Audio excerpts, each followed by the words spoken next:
Hey y'all, in today's video, I'm going to show you how to paint this cute little baby chick on rustic wood. So I'm using a piece of scrap wood that I had. This is 6 inches wide and a little over 8 inches tall. I stained it in dark walnut. It is a piece of pine wood and I did a little bit of sanding on it just to give it more of a rustic look. And for the paints, I got them from Walmart. I will show you each one as I start a new color. I'm also using paintbrushes from Walmart, so nothing fancy. And we will be using the same paintbrush for the entire painting. This is the number 3, but you can use any type of paintbrush that you have on hand that you feel comfortable with painting. So we're starting off just creating our background for our painting. So I'm using Waverly chalk paints moss green, and we're just kind of flicking our paintbrush out to create little sprigs of little pieces of grass. And you're just going to do that mostly on the left and right side of the painting. You can do a little bit for the background on the center part of it, but you don't want to do a whole lot there because that is where our little chick is going to be. And now I'm going to add in some dandelion yellow. We're not going to clean our paintbrush with this. We're just going to mix it in with our green because we want to kind of add a little bit of highlights to our grass now just to give them a little more depth, but you don't want it to be super defined. You just want to give it a soft little highlight. So next we're going to move on to using fuchsia, and again, I'm not cleaning my paintbrush with this, y'all. I'm just dipping it right into the pink paint. This just softens the pink paint a little bit, mixing with some of that green and yellow and just creating a softer tone for the background flowers. And you're just going to create some gentle little dots with that right along one of your grass sprigs. And I'm using that same mixed paint to create some soft little flower petals here on the right side. We're going to do the same on the left, but you're just going to let the paintbrush do the work for you here. You can just press it right against your board to create those petal shapes. And you're just going to repeat this process as much as you want, depending on how many flowers that you want throughout your little grass sprigs.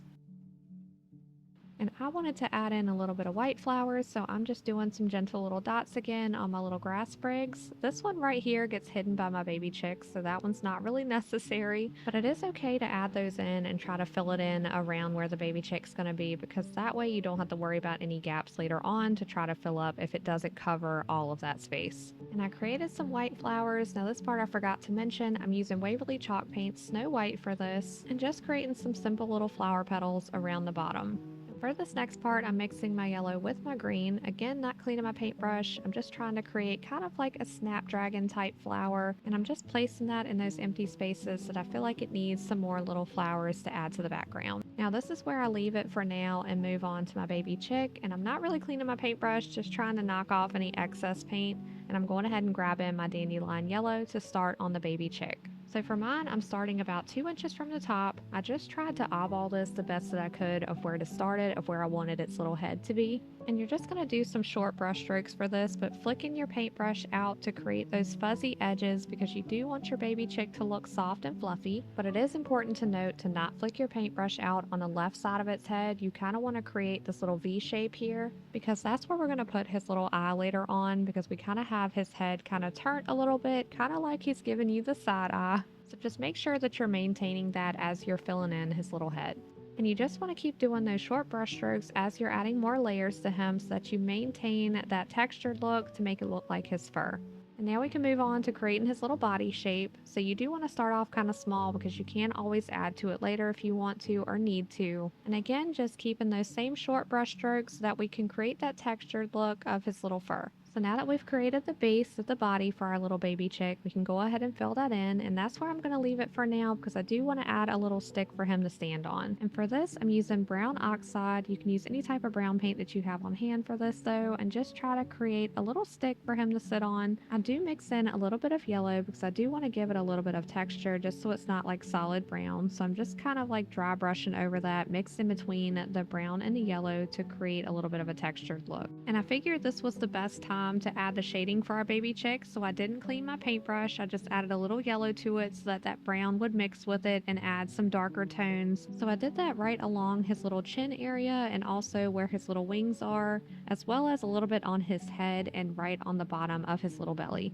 And while that paint is wet, we're going to add some more yellow. So I did mix in a tiny little bit of white. You'll see it's a little bit thicker, a little bit brighter, and just keeping those short brush strokes so that we can maintain that textured look. And I do add some more white to the little chest area because I do want that to be lighter to look more like the sun is shining off of him. And I do start heavy in the middle with my white and then just work my way out with blending it on its way out so that it transitions from that lighter color to all yellow. Now, these are very minor details. You don't have to do them if you don't want to, or you can always add them later on at the very end because you're going to do a lot of blending throughout this whole process anyway. So some of it's going to get lost, like my little wing kind of got lost there on the right. But as we add more texture to it, more layers to it, we can fix that and bring those extra details back later on. But now that I've completely painted mine, you can see the subtle shift that I'm talking about where it's lighter in the center and gets darker towards the bottom. So now I'm just gradually adding in more white so that we can lighten up his little chest area a little more.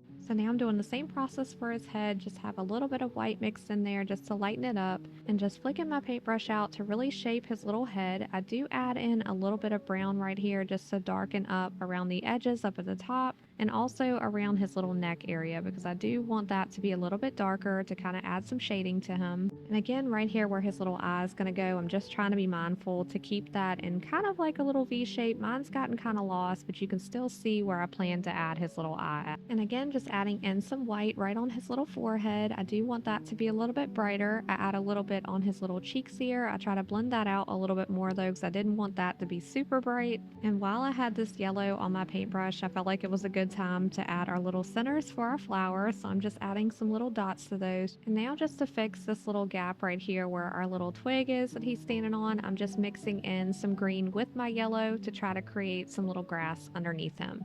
So now we're going to add his little feet and his little beak. So I'm using pumpkin orange. And again, I didn't clean my paintbrush. I just loaded it up with some orange and I'm just going to try to create a little sideways triangle. And that's where we're starting off at first and just going to build off of that as we go. And I'm just going to try to flick out my paintbrush a little bit on the right side here because I do want that a little bit longer. And then for his little feet, this isn't super detailed. Honestly, a smaller paintbrush would definitely work for these two steps, but I just try to create something that resembles its little feet. It doesn't have to be perfect because it's hardly noticeable later on. And now we're going to add a little bit of shine to his beak, so I'm just dry brushing on a little bit of yellow. I'm also doing the same thing for his little feet. So now that we've added all of those little details, we can move on to adding his little eyes, which can be the trickiest part for doing paintings like this. So you can see I'm being super gentle, just trying to create a little rounded shape for his eye and just gradually adding more and more until I create kind of like a little oval shape with it. And then for the other side, that eye isn't going to be fully visible, so you just want to create kind of like a half circle on that side. And since the shading from my wings kind of got lost earlier, I figured I would just add a little subtle black here and mix in some yellow to try to recreate the shading for our wings. And I just knock off any excess paint that I have on my paintbrush here and then just pick up a lot of yellow and then try to blend that out the best that I can without completely losing my black and just keeping that subtle shading look. Now I would suggest just mixing a little bit of brown with your yellow to create your shading if yours got lost as well, or if you want to add some more shading to yours, just because it's easier to blend those two together and create a more subtle shading look. And just to try to soften the edges of his little beak, I'm just kind of dabbing a little bit of yellow right along the sides of his beak just to give it a little fuzzy look as well.